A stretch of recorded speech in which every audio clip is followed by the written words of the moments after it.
Ya, Assalamualaikum warahmatullahi wabarakatuh. Selamat siang saudara, senang sekali saya Hazard Akbar kembali menjumpai Anda di Dialog Kabar Jambi untuk edisi Kamis 15 Agustus 2024. Dan masih mendekati semaraknya 17 Agustus yang terhitung tinggal 2 hari lagi. Ini memang bagaimana kita dapat menikmati dan juga memaknai nih makna merdeka yang sesungguhnya. Nah, membahas tentang merdeka ini meliputi banyak aspek. Salah satunya bagaimana memerdekakan UMKM yang ada di Indonesia dan terkhususnya di Provinsi Jambi. Karena UMKM ini salah satu sektor yang menjadi unggulan di Provinsi Jambi, bisa memberikan penghasilan, kemudian juga pariwisata, edukasi, dan lain-lain. Nah, yang paling dekat sektor UMKM saat ini yang juga menjadi geliat utama adalah sektor UMKM berbasis batik dan juga makanan, pakaian, dan lain-lain. Nah, untuk membahas tema kita pada hari ini sesuai dengan cerita saya di awal tadi, ini ada geliat UMKM yang ada di Provinsi Jambi. Dan untuk membahas tentang geliat UMKM kita, hari ini sudah ada 2 masterpiece ya, ataupun juga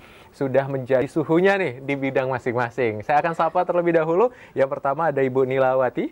Selamat siang Ibu. Siang. Sehat Ibu? Alhamdulillah sehat. Iya baik. Ibu Nilawati ini merupakan pengrajin batik yang ada di kota Jambi. Dari batik apa Bu? Dua serangkai. Oh, batik 2 serangkai. Dari Ibu Nila ini juga sudah sampai produknya tadi cerita-cerita sebelum live ya, sampai ke Malaysia juga. Terus produknya udah dipasarkan beberapa di kegiatan-kegiatan yang berbasis internasional juga nasional. Nanti kita tanya-tanya nih Ibu Nila ya, kenapa akhirnya tertarik dengan batik dan proses sama perjuangannya untuk mengerjakan batik sampai sejauh ini seperti apa.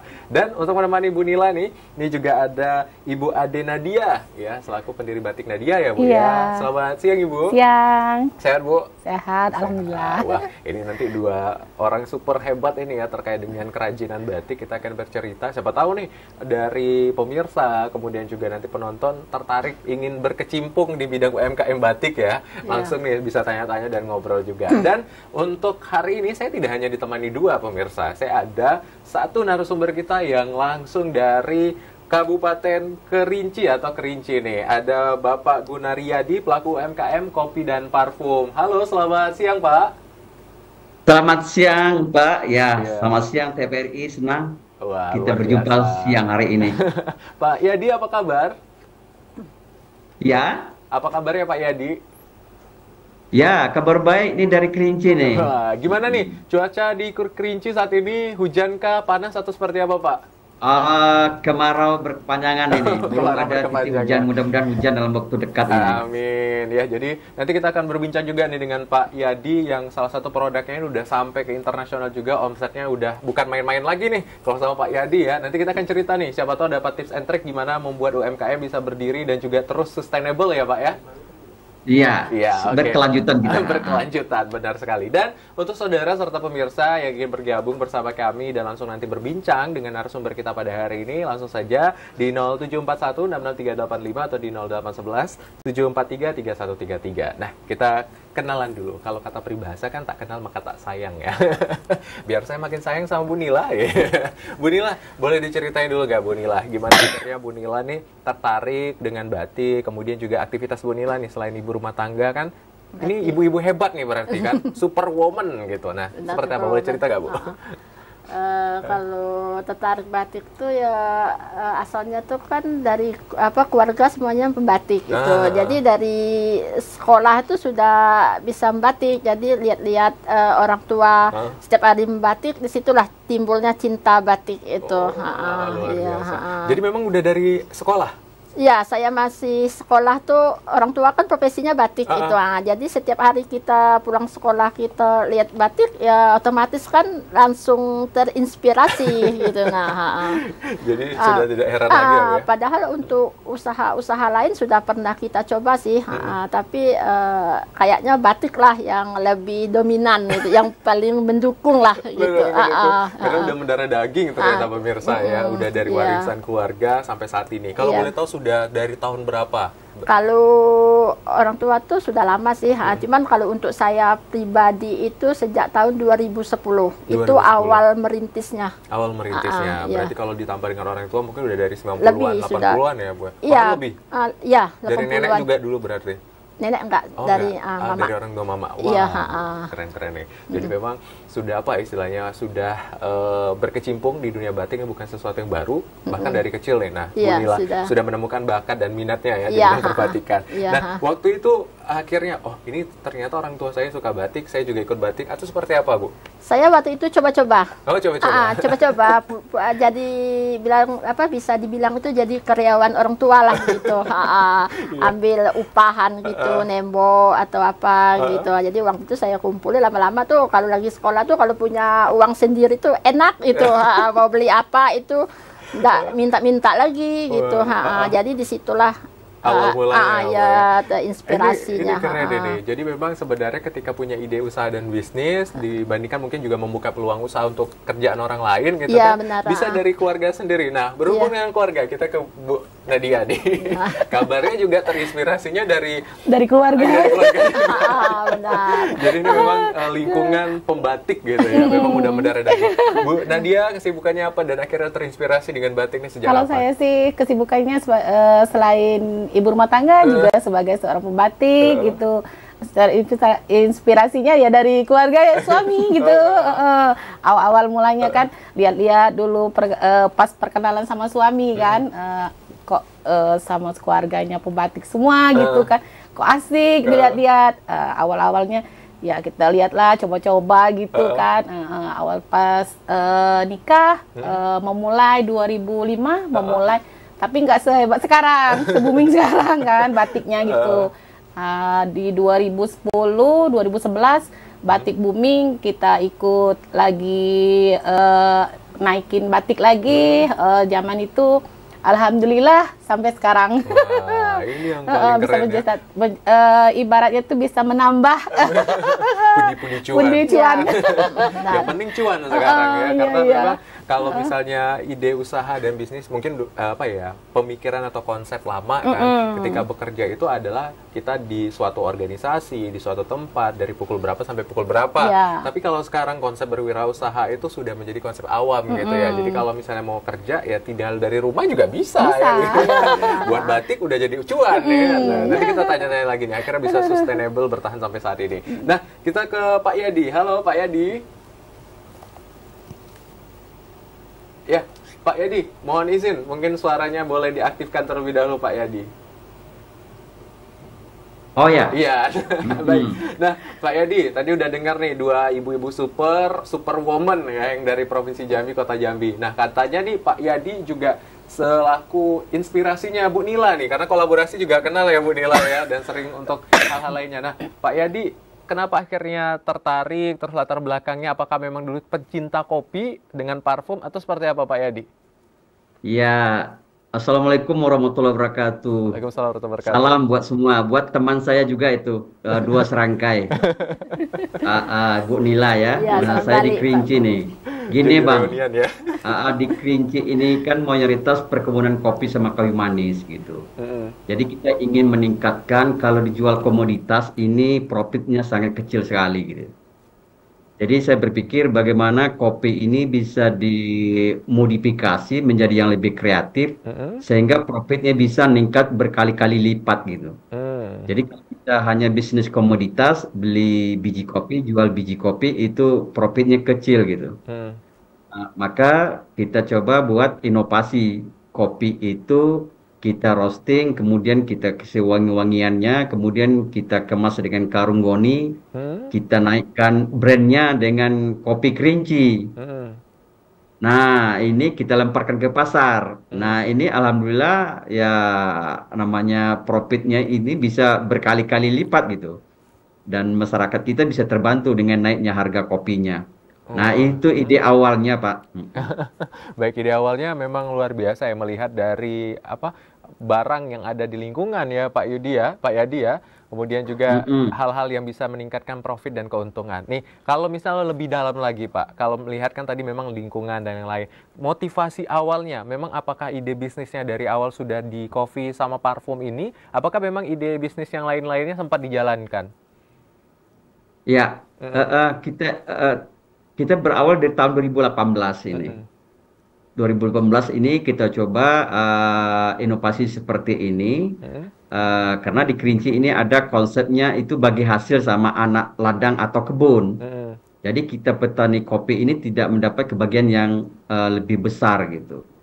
Jadi ide inilah yang saya ciptakan dan ini sudah bisa menyerap tenaga kerja banyak di desa sekitar kita. Dan kita juga menyerap kopi-kopi yang ada di desa kita yang biasanya dijual ke tengkolak itu harga murah. Nah, kita sudah bisa membeli dengan harga mahal sesuai dengan spek pabrik kita yang kita perlukan. Begitu, Bang. Baik, berarti memang istilahnya membantu peningkatan nilai jual kopi ini sendiri ya, Pak ya? Betul, betul. Ya, jadi masyarakat sentuhan inovasi dan kreatif itu penting. Karena itulah yang bisa, yang tidak bisa ditiru orang-orang lain dan orang tidak tahu berapa harga pokok kita gitu. Wah, luar biasa. Nah, di situ kita baru bisa lihat kita mau untung berapa persen ini. Terserah kita, karena yang modal itu kita yang tahu. Tapi kalau kita jual komoditas, orang tahu karena itu pasar bebas. Dan harga itu ditentukan oleh pasar. Nah, kalau produk kreatif ini yang menentukan harga itu ya UMKM itu sendiri. Gitu, Bang. Baik ya, jadi ada value baru nih, ada value added. Jadi jangan sampai produk tersebut ya jadi harga yang sama, tapi dengan kita memberikan nilai-nilai ide tadi, akhirnya harganya lebih naik. Oke, Pak Yadi, nanti kita akan ngobrol lagi. Pak Yadi, saya ke Bu Diana. Nadia ya. Kebalik ya. Kak Nadia nih, atau Bu Nadia, kalau tadi dengar ide dan gagasan, bahwasanya kan ini sudah ada value added dan lain-lain yang pengen dicetuskan. Ini kan sebenarnya kalau membahas batik, di Jambi ini banyak pengrajin batik juga. Akhirnya kenapa? Motivasi awalnya, apakah memang karena suami dari keluarganya tadi? Apakah ada intrik lain? Apakah sudah pernah juga bercoba ide-ide bisnis lain? Enggak, karena lihat ibaratnya tuh lihat mertua gitu bisa menghasilkan pundi-pundi cuan tadi. Kayaknya inspirasi, jadi terinspirasi gitu kan kitanya. Awal-awalnya coba-coba jadi ya sama si kakak tadi itu. Awal-awalnya jadi tukang ya namanya tuh ada tukang tembok, ada tukang colet, ada tukang untuk bikin jumbai selendang gitu. Awal-awalnya kan gitu. Nah, awal-awal kayak bisa terjun langsung di modali mertua gitu. Di modali mertua gitu kan, awal ikut coba gitu. Alhamdulillah sampai sekarang gitu bisa menghasilkan cuan tadi itu. Cuan terus ya. Jadi memang awalnya coba-coba, disupport juga, didukung dan lain-lain. Ini proses pembelajarannya berapa lama saat itu, Bu Nadia? Kalau saya sih proses pembelajarannya tuh ibaratnya tuh pertama-tama kan kita ngelihat dulu proses sama perkenalan sama keluarga suami tadi. Di situ kita bisa ngelihat juga tuh, bisa belajar kan, si kakak tadi bisa mengajarkan kita gitu, ini katanya. Dari situ kita belajar tuh, prosesnya ibaratnya tuh dari tahun 2000. Saya sama suami kan, 2000, bisa ikut langsung ngembangin itu 2005 itu sampai 2005. Berarti prosesnya 5 tahun. 5 tahun. Pendekatan PDKT sama si batik nih 5 tahun ternyata. Akhirnya bisa, oke, saya punya niat, saya punya modal, saya usahakan gitu ya, Kak ya. Gitu. Nah, kalau Bu Nila ini kan, Bu Nila juga salah satu inspirasinya Bu Nadia ya. Karena melihat Bu Nadia, ngelihat Bu Nila, akhirnya terinspirasi dan lain. Dulu ketika trial and error-nya tadi dia bilang dari kecil ya, Bu ya, sudah mencoba dan lain-lain. Mencoba tadi. Memang udah pernah ide bisnis apa? Tadi kan di awal udah bilang ya ada bisnis lain yang mau dicoba. Kenapa nggak dilanjutkan? Pertama kan hasilnya itu kurang memuaskan lah gitu. Kurang memuaskan. Terus ya kalau batik ini kita sudah otodidak, sudah mendarah daging tadi, penghasilannya juga jauh, omsetnya jauh lebih besar. Jadi disitulah kita tinggalkan yang lain. Itu kalau sebelumnya kita buka ini usaha kayak warung bakso gitu, warung bakso, kuliner, bakso, terus warung manisan gitu. Gitu, depot air juga gitu. Tapi semuanya kita tinggali, cuma yang masih bertahan itu depot air lah gitu. Karena air kan bumi gitu kan, jadi jual bumi. Karena kebutuhan utama. Kebutuhan utama. Berarti balik-balik lagi memang ketika kita ingin membuat sebuah ide bisnis itu harus melihat pasar juga berarti ya. Benar. Kebutuhannya apa dan bagaimana. Strategi melihat pasar sejauh ini, kalau Ibu melihat pasaran batik, kemudian juga melihat perkembangan batik di Provinsi Jambi seperti apa? Kalau perkembangan batik ya terutama kan pemerintahnya. Kalau pemerintahnya selalu mensupport, otomatis UKM-nya makmur gitu. Tapi kalau pemerintahnya tidak mensupport ya kita UKM-nya gimana mau berkembang gitu. Jadi alhamdulillah dengan dukungan pemerintah juga, dengan adanya pelatihan-pelatihan, kurasi-kurasi gitu, disitulah mulainya ini batiknya bisa jadi membumi lah gitu. Baik. Oke, kita ke Pak Yadi nih. Pak Yadi, Pak Yadi kan salah satu apa tadi ya yang diceritakan bagaimana melihat gambaran pasar. Tadi Pak Yadi kan memang menjaga agar kualitas kopi dan juga harganya lebih tinggi ya Pak Yadi dengan inovasi dan kreasi. Kalau Pak Yadi melihat perkembangan kopi di Provinsi Jambi dan di mancanegara atau di nasional, penerimaan produknya seperti apa Pak Yadi? Ya, kita selalu berusaha untuk memberikan yang terbaik. Pertama, terus kita memberi sesuatu yang unik gitu. Kemudian ketiga, kita selalu memberi added value yang kita beda sama yang lain gitu. Jadi kompetitor-kompetitor itu nggak kita anggap sebagai saingan, tapi kita anggap sebagai mitra yang mungkin kita bisa bertukar pikiran. Kemudian juga kita bisa diskusi tentang kemajuan-kemajuan kita, dan tentu ada juga hambatan-hambatan yang perlu kita terjangi gitu. Dan prospek pasar kita ke depan, kita tidak bisa kerja sendiri. ICN Kerinci ini tidak besar kalau tidak ada teman-teman, jaringan-jaringan se-Indonesia ini gitu. Jadi apa artinya ICN ini yang hanya karyawannya ada 8 orang, kalau tidak ada perpanjangan tangan kita yang ada di Jambi, ada di Palembang, Bangka Belitung, Lampung, di Jakarta gitu. Dan mereka-mereka ikut membesarkan kita di luar dengan cara mereka gitu. Jadi kita beri kebebasan mereka menjual, tapi sebatas kewajaran profit yang mereka ambil gitu. Nah, usaha-usaha kita ini terus kita sambil mendapatkan masukan dari mereka, kira-kira apa kekurangan kita dan apa yang akan kita improve lagi untuk ke depan untuk menarik konsumen gitu. Mungkin ada promo-promo kecil yang bisa kita berikan kepada mereka. Atau ada sesuatu lain yang perlu kita jaga gitu. Dan ini kita tidak bisa kerja sendiri. Kami harus belajar dengan kawan-kawan yang lain gitu. Jadi kita membuka diri, namanya pelatihan, pameran, kemudian juga ada acara seperti ini talk show atau ada acara webinar. Ini kita ikuti karena kita butuh orang lain yang kita sebut dengan jejaring atau network kita gitu. Kita tidak bisa sukses kita sendiri. Meskipun produk kita itu bagus atau oke, kalau tidak ada jaringan, nol besar itu. Nggak ada keuntungan itu. Tidak ada usaha yang tidak melibatkan orang lain. Gitu, Bang. Baik.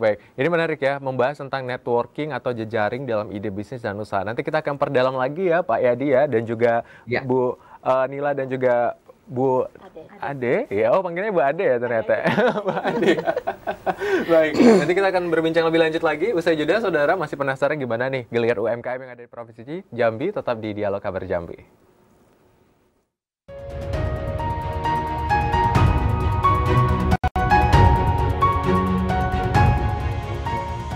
Ya, terima kasih saudara Anda kembali menyaksikan Dialog Kabar Jambi, dan pembahasan kita masih terkait dengan geliat UMKM. Tadi di segmen sebelumnya, Pak Yadi sempat menyinggung terkait dengan bagaimana membangun jejaring, kemudian juga koneksi kerjasama dengan beberapa sektor, agar memang ide usaha yang kita punya, ini produknya udah bagus tadi kata Pak Yadi ya, kemudian brandingnya kurang, akhirnya juga nggak berkembang seperti itu ya, kemudian kolaborasinya nggak baik seperti apa. Nah, kita ke Kak Ade atau Bu Ade nih. Bu Ade, tadi kan sudah menjelaskan bahwa akhirnya tertarik dengan batik dan lain-lain. Nah, menjaga jejaring kalau versinya Bu Ade seperti apa? Menjaganya kita selain dengan kualitas gitu kan, kita bisa dengan promo gitu. Misalnya kan dengan 17 Agustus nih. 17 Agustus identik dengan merah putih. Nah, sekarang lagi gencar-gencarnya bikin merah putih kitanya. Warna batiknya. Nah, dari situ kita bisa promo tuh. Promo misalnya beli berapa gratis, diskonnya 17% gitu. Nah, bisa dari situ kita gencarnya dari promosi dari situnya gitu, promonya gitu. Baik, berarti melihat situasi nih sekarang trennya lagi apa apalagi gitu trennya ya? gitu. Nah, berarti seberapa penting nih kalau Bu Ade ngelihat tren dari sebuah pemasaran batik?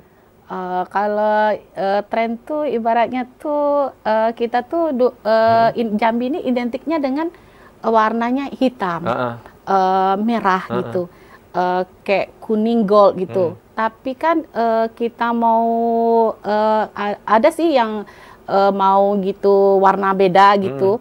Tapi dari segi pemasaran kita tuh identiknya warna itu. Kalau kita ke misalnya ada pameran di mana gitu kayak Kria, apa namanya tuh identiknya Jambi itu yang ditanya tuh merah gitu. Nah, warnanya merah. Jadi kalau kita mau melenceng ke yang lain, warna yang lain ibaratnya tuh agak gimana gitu kan. Ibaratnya baik. tuh Baik, berarti memang ketika melihat situasional juga didukung bagaimana harusnya brand ini di-brandingkan di nasional ya. Iya. Salah satunya kalau di nasional ternyata Jambi ini terkenal warna merah sama hitam. Iya. Nah, kalau Bu Nila tadi cerita kalau produknya sudah sampai ke Malaysia juga, sempat dipamerkan dan juga sempat dijual di sana dan lain-lain. Bagaimana membangun jejaring hingga bisa sampai sejauh itu? Karena yang paling dibutuhkan ketika produk sudah ada ini adalah memang membangun jejaring yang lebih baik ya, Bu ya. Iya, Dan seperti apa? Nah, kalau itu asal mulanya itu tuh ikut kurasi dari kementerian itu namanya tuh apresiasi kreasi Indonesia. Jadi salah satu dari Jambi itu 2 serangkai yang ini. Nah, dari di situ kan kita ada grup besarnya tuh dengan provinsi-provinsi lain. Nah, jadi disitulah ada pengumuman yang mau masuk produknya, misalnya Nusantara Fashion Host tadi. Nah, di situ kita dikurasi lagi dengan pihak Nusantara tadi. Nah, disitulah kita bisa masuk itu. Nah, kalau kayak apa namanya tuh branding tadi memang penting sih. Ini pengalaman ya. Pada pameran MotoGP Mandalika tuh, alhamdulillah kita diundang tuh. Kalau untuk omset itu jauh kurang lah gitu.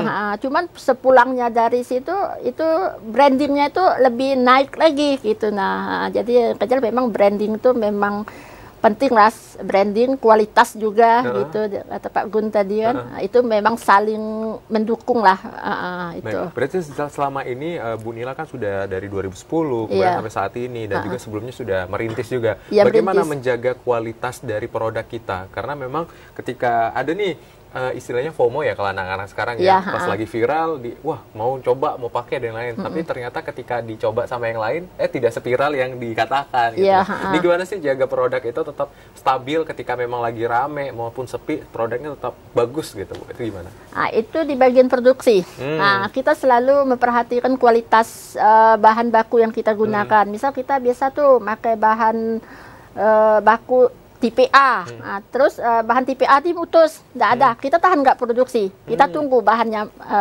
ada gitu, datang baru kita produksi. Ada kalau orang tua nggak asal produksi gitu, terus kualitas pewarnaannya juga itu yang kita pertahankan gitu. Terus kita harus tahu juga tuh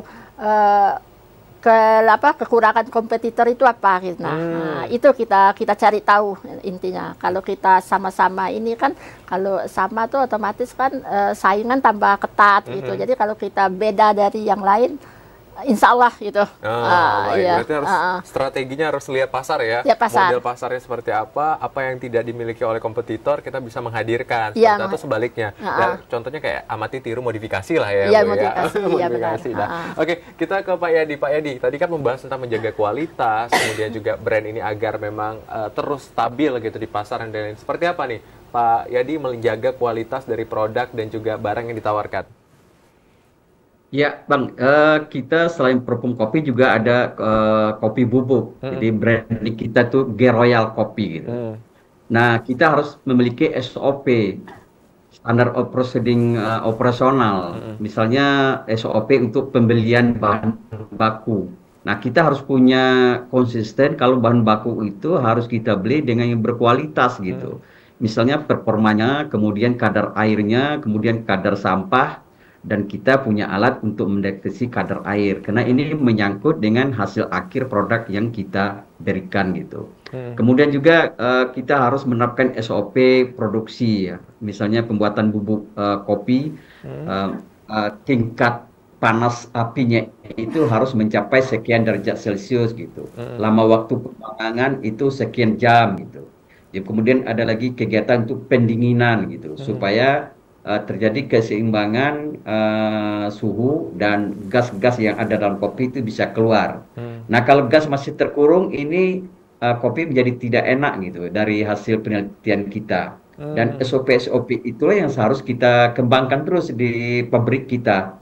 Jadi kita konsisten bahan baku, kemudian langkah-langkah produksi, kemudian juga packagingnya. Dan kalau SOP itu sudah kita ikuti, maka rasa dan tampilan kopi kita akan sama dan konsisten sampai ke konsumen gitu. Gitu strategi kita, Pak. Baik, berarti memang harus terus diteliti, ada SOP yang sesuai gitu ya, Pak ya, agar memang produk yang dipasarkan ini memang mutu kualitasnya sesuai dengan apa yang diceritakan ya, Pak ya. Nah, kalau selama ini menjaga apa ya, identitas branding dan juga produk di konsumen seperti apa, Pak? Gimana? Kalau untuk konsumen ini sendiri sejauh ini sudah sampai, tadi kan ada sampai di Bengkulu, kemudian beberapa wilayah, apakah sudah sampai ke luar negeri juga, Pak? Oh ya, jadi lokal kalau di Indonesia kita hampir boleh saya bilang itu 80% itu distribusi barang kita, dan ada agen-agen kita di tiap provinsi, dan kita baru sampai di Singapura dan Malaysia. Nah, tapi itu saya lihat itu belum berbentuk ekspor, tapi semacam belanja souvenir oleh-oleh yang dibawa oleh Malaysia, orang Malaysia dan orang Singapura, dan juga para kita yang bepergian ke Singapura atau ke Malaysia via Batam gitu. Jadi belum berupa ekspor kontainer, tapi masih berbentuk oleh-oleh. Jadi itu kan tidak kena pajak itu sama pemerintah gitu. Baik. Nah, ini kan sekarang kita ketahui bahwasanya produk yang Pak ya ditawarkan ini adalah produk yang sangat bergantung dengan alam gitu ya, karena tumbuhan kemudian lain-lain. Dengan situasi yang sekarang lagi fluktuasi nih, cuaca ekstrim dan lain-lain, seperti apa untuk tantangan dan juga penyediaan bahan bakunya, Pak Yadi? Kita pernah punya strategi namanya itu stock opening gitu. Jadi setiap produksi stok kita harus tetap stabil seperti stok pertama. Misalnya 1 minggu ini stok kita 300 kilo dan kita roasting 150 kilo, mesti kan tinggal 150. Itu jangan 150, harus 300 lagi. Supaya ini keberlanjutan produksi kita bisa berjalan, karena kita tidak tahu fluktuasi harga, kemudian cuaca yang hujan, kita susah menjemur. Jadi kita harus konsisten kalau stok produk kita itu, stok openingnya itu sama untuk bahan baku. Jadi sehingga kita tidak kesulitan mau cuaca hujan atau mau apa, kita sudah ada stok untuk 2 bulan ke depan. Demikian, Bang. Baik, berarti sudah ada strateginya ya agar bahan baku dan kualitasnya memang terus terjaga. Jadi kalaupun ada bahan baku yang belum dapat diakses, masih ada stok yang lama gitu ya, Pak ya? Betul, betul ya. Baik. Seperti itu. Baik, terima kasih Pak Yadi. Kita ke Kak Ade. Nah, Kak Ade, tadi kan kita membahas tentang tantangan, strategi, dan lain-lain. Kalau sejauh ini tantangan terbesar dalam membuat produk batik ini seperti apa, Kak? Kalau tantangan kita tuh, ya kayak Bapak tadi tuh, ibaratnya tuh bahan baku. Kalau kita kan di Jambi ini bahan baku tuh masih, kita masih di Solo. Beli di Solo gitu.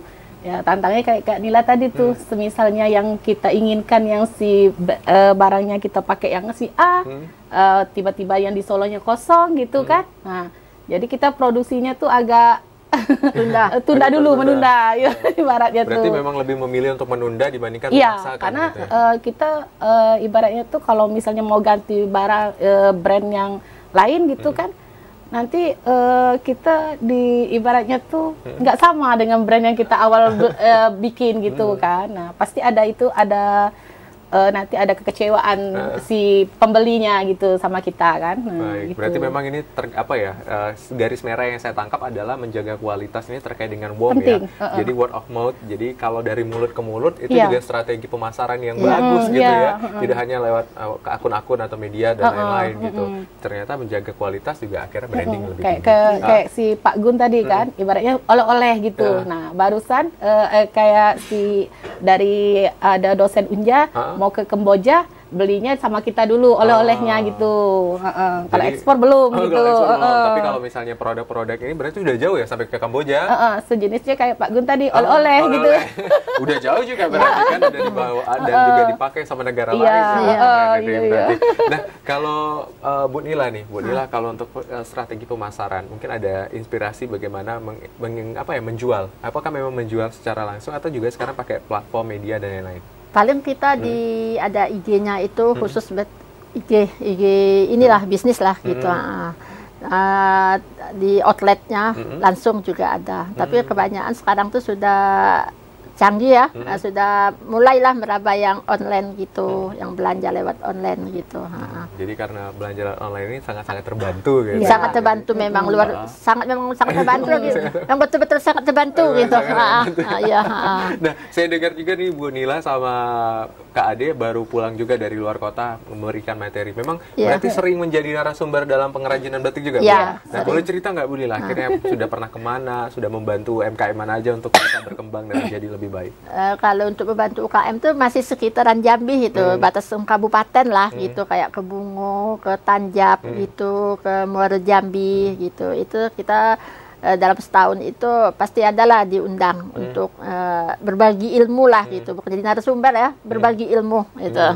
Itu kemarin terakhir kita dari Bungo berdua itu dipinta dengan Pemda gitu, baru 2 minggu yang lalu lah. Baik, saat itu antusiasme ini seperti apa? Apakah memang kalau Bu Nila kan udah beberapa wilayah gitu kan? Iya. Apakah memang masyarakat di wilayah itu sangat-sangat antusiasme ketika memang harus mengrajin batik atau banyak ide bisnis baru yang ditemukan ketika pergi-pergi tadi? Ide bisnis baru ada juga, kita lihat, tapi kebanyakan yang kita ajar itu perajin gitu, bukan yang pemula gitu. Yang terakhir kemarin sudah perajin itu, mereka mau, misalnya batik Bungo itu dengan batik Jambi itu beda, dari segi pewarnaannya. Jadi mereka mau warna batik Jambi gitu. Nah, jadi ilmu-ilmu itulah yang kita ajarkan gitu. Dan juga ada beberapa daerah itu yang pemula gitu. Kalau pemula ya sesuai dengan yang ilmu-ilmu dasar gitu yang kita berikan gitu. Kalau untuk ide-ide bisnis yang mereka kadang kalau kita sering ketemu sudah sama-sama perajin gitu, perajin luar itu, mereka tahu ilmu ini, kita sharing lah gitu, jadi sama-sama sharing, jadi saya bilang itu berbagi ilmu gitu. Ya, salah satu tadi Bu Nila sempat ke Mandalika, jual produk di sana, ternyata antusiasme seluruh masyarakat Indonesia dengan beragam batik dan keunikan ini juga jadi pembelajaran gitu. Iya, pembelajaran kita bisa lihat produk kriya orang tuh gimana gitu. Jadi di situ kita bisa mencontoh lah gitu dari packagingnya tadi gitu. Di situ kita bisa nyontoh gitu. Wah, luar biasa. Jadi setiap ada kesempatan kalau memang ada pameran dan lain, ini juga salah satu strategi positif nih untuk mengembangkan produk ya. Dan jangan takut untuk belajar dan terus mengakses informasi ya. Wah, ini kita tahan dulu ya Bu Nila sama Bu Kak Ade ya, sama Pak Yadi juga. Nanti kita akan kembali setelah ini. Masih penasaran gimana nih cara mengembangkan geliat UMKM yang ada di Provinsi Jambi? Usai jeda kami masih akan kembali tetap di Dialog Kabar Jambi.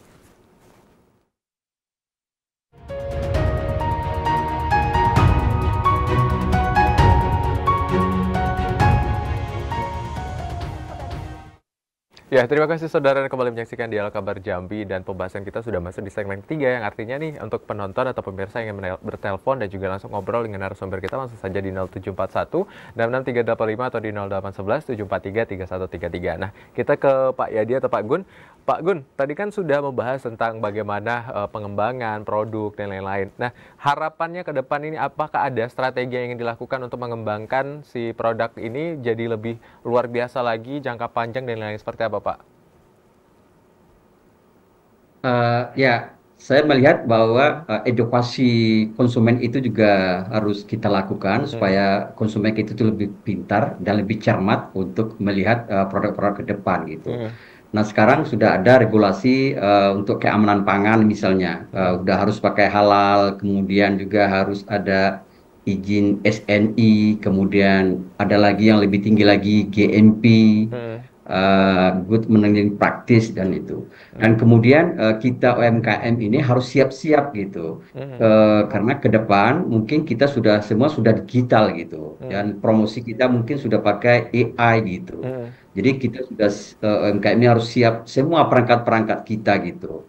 Dan jangan lupa bahwa kita itu tidak bisa bekerja sendiri. Kita harus memiliki banyak channel untuk distribusi, kemudian juga channel untuk tenaga sales, kemudian tentu tenaga marketing gitu. Jadi kita tidak bisa kerja sendiri seperti manajemen kusir bendi gitu, yang ngambil rumput kita, yang menjalankan bendinya kita, kemudian dapat duitnya juga kita. Jadi kita harus sudah menjadi CEO kecil-kecilan buat perusahaan kita sendiri gitu.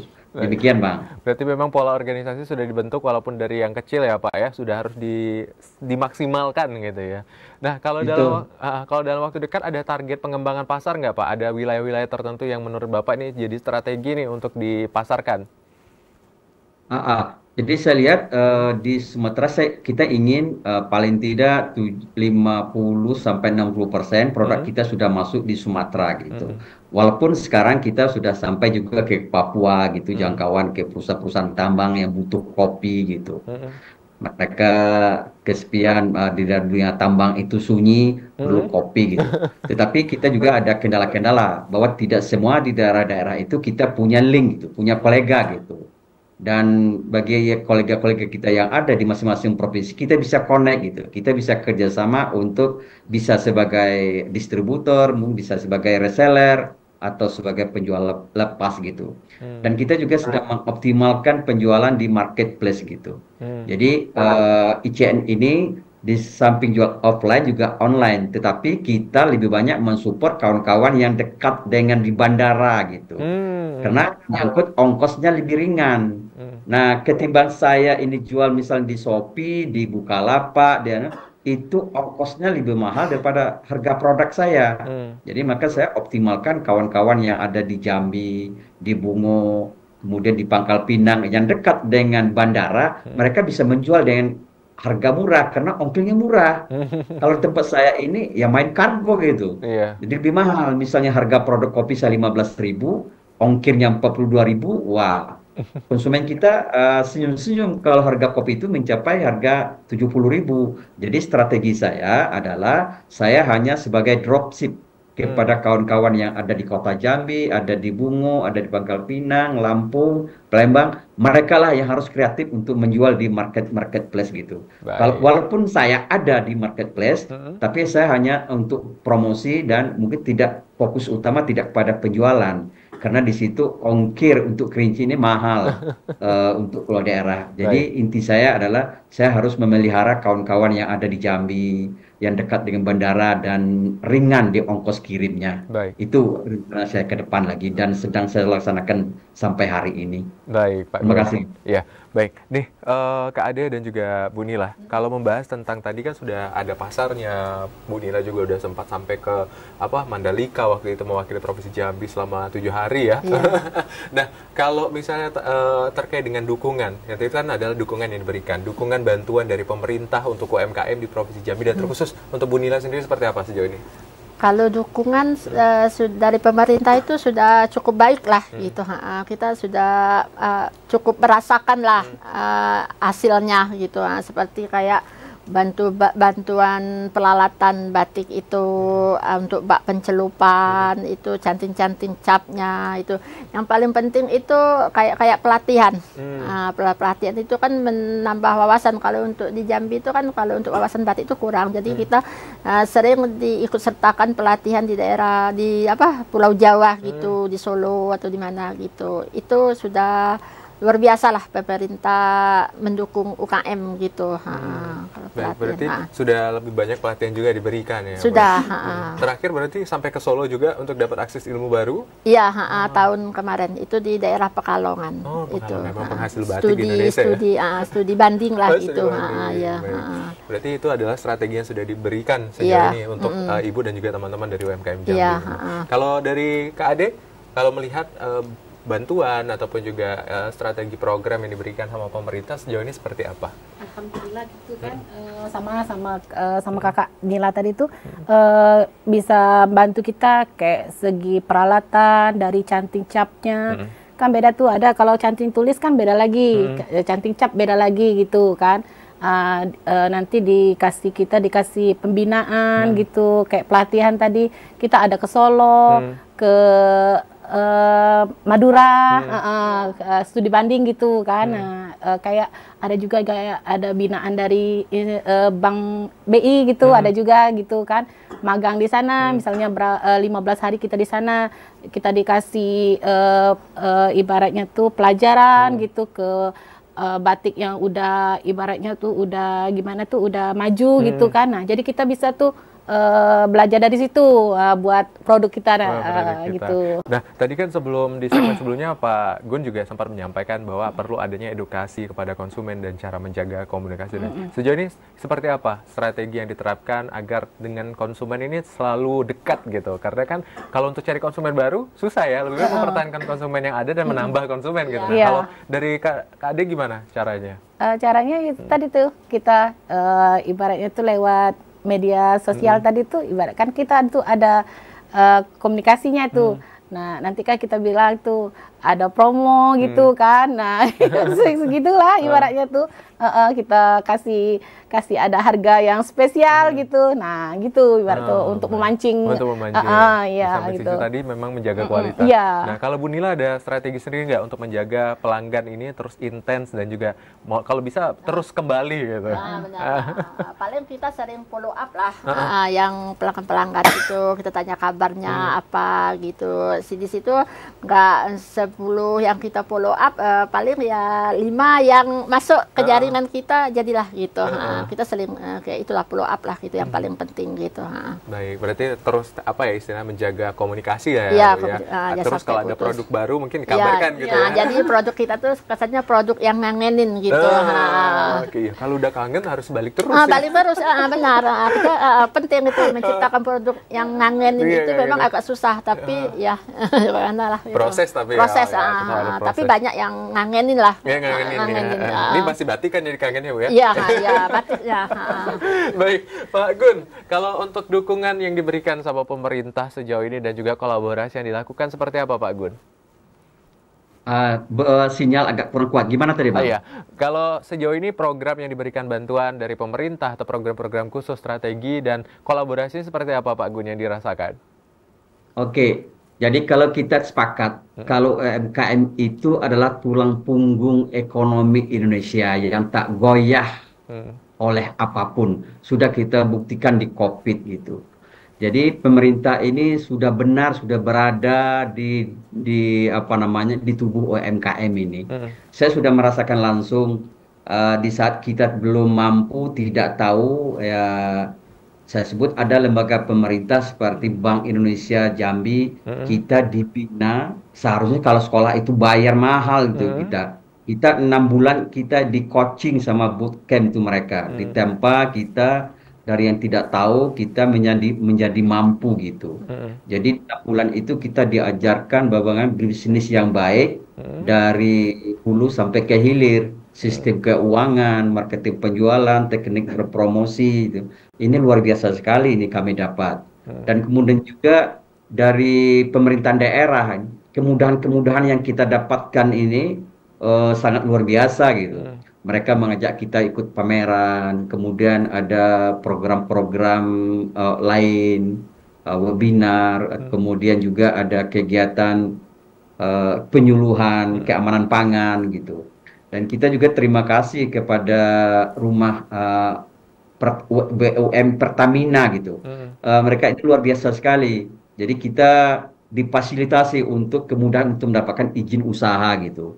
Misalnya izin IB, kemudian halal, kemudian PRT. Wah, ini sungguh sangat luar biasa sekali. Saya selama hidup lah ini merasakan kemudahan yang luar biasa. Jadi kita komunitas UMKM ini tinggal mau saja, mau berani berjualan, oke, izin easy. Izin itu gampang sekali kita buat karena secara online gitu. Jadi pemerintah sudah berada di tengah-tengah UMKM gini. Saya salut dan hormat di pemerintah saat ini. Kemudian juga media-media online maupun cetak ini sudah membantu membesarkan kita gitu. Kalau tidak ada mereka-mereka ini, kita tidak apa-apa gitu, Pak. Terima kasih, Pak. Baik, ya. Pak Gun, tadi ini kan yang sudah didapatkan dan lain-lain. Apa harapan ke depannya Pak Gun? Mungkin dari program, jangka panjang, dan keinginan-keinginan yang mungkin belum terwujud Pak Gun? Saya berkeinginan, mungkin teman-teman juga seperti itu ya. Kita pingin pemerintah ini lebih intens lagi mendampingi kita ini untuk bisa global. Jadi go global ya. Kita tidak hanya bermain di lokal Jambi atau Indonesia, tapi kita ingin global. Gimana caranya? Kita dibawa pameran seperti batik yang di Ibu Nila sama Ibu Nadia itu sudah terkenal di Jambi. Oke, coba kita bawa keluar dan kita ikut pameran juga kopi atau komoditi-komoditi apa bagi UMKM itu kita buka jalan ya.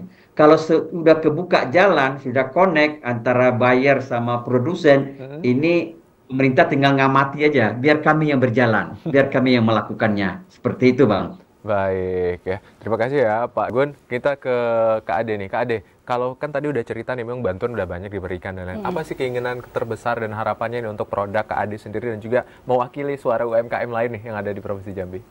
Kita tuh suara UKM tuh ibaratnya tuh pengen diperhatikan lagi, ya ibaratnya tuh pengen lebih maju gitu sama pemerintahnya gitu. Jangan ibaratnya tuh monoton yang itu aja gitu, bisa memandang yang lebih luas lagi ibaratnya tuh. Insya Allah mudah-mudahan bisa lebih go internasional gitu kan. Siapa tahu gitu kan. Itu aja. Kalau Bu Nila? Sama aja sih, ya kan dengan Pak Gun harapannya akan selama UKM itu kan pemerintah tuh agar lebih global lah itu bawa yang keluar gitu. Kalau untuk di Jambi mungkin lah sudah kenal semua gitu. Mungkin yang untuk keluarnya masih kurang gitu. Nah, itu yang lebih ini. Berarti kalau bisa produk ini tidak hanya di skala regional, nasional juga oke, di internasional lebih lagi ya. Baik. Oke, ini penasaran lagi ya pembahasan kita sedang terkait dengan geliat UMKM, tapi nanti kita akan jeda dulu. Usai jeda kami masih akan kembali tetap di Dialog Kabar Jambi.